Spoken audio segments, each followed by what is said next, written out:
this week's parsha, we learn about the first building campaign fundraiser in Jewish history, when God told Moshe to solicit contributions towards the building of the Mishkan, the tabernacle, in the desert.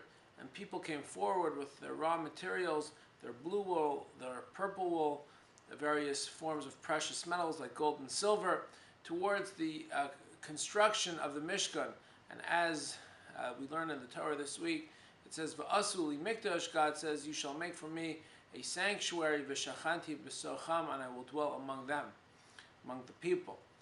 But what's very interesting to note is the beginning of the parsha and how Moshe solicits the people for contributions. He says, "V'yikhu li trumah," they shall take for me a contribution. It seems to be somewhat of a bizarre way of asking somebody for a donation. Normally, when you ask someone for a donation, you say, "Please give to our cause.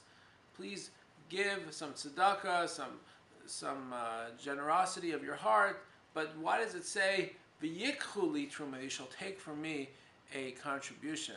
You know, in life, many times we have opportunities to go ahead and make a meaningful contribution towards something. Sometimes it's with our funds, sometimes it's with our time, with our energy.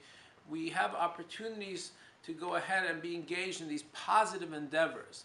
And many times after we're done with it, we're giving our money, our energy, our other resources to whatever the worthy cause is, we feel that we have not just given something, but rather we have received something in return. What have we received?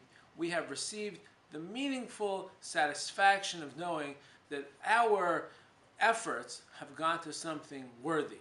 And that's very valuable in life, because we're always trying to feel like we make a difference and our lives have meaning. And many times when we give, if it's tzedakah or if it's something from our time or energy towards something meaningful, we receive something in return. So that's a great lesson. That's what God is telling Moshe over here. Speak to the Jewish people and let them take from me a contribution. They're being asked to go ahead and give tzedakah, but they're receiving in return this contribution this satisfaction of knowing that their contribution went to something which was very worthy. Folks, in our lives, we have countless opportunities to make a difference in the lives of others. Let's go ahead and remember the lesson of this week's parsha, and remember, when we have an opportunity to contribute, we may in fact be receiving something very important, meaningful satisfaction. Have a wonderful Shabbos.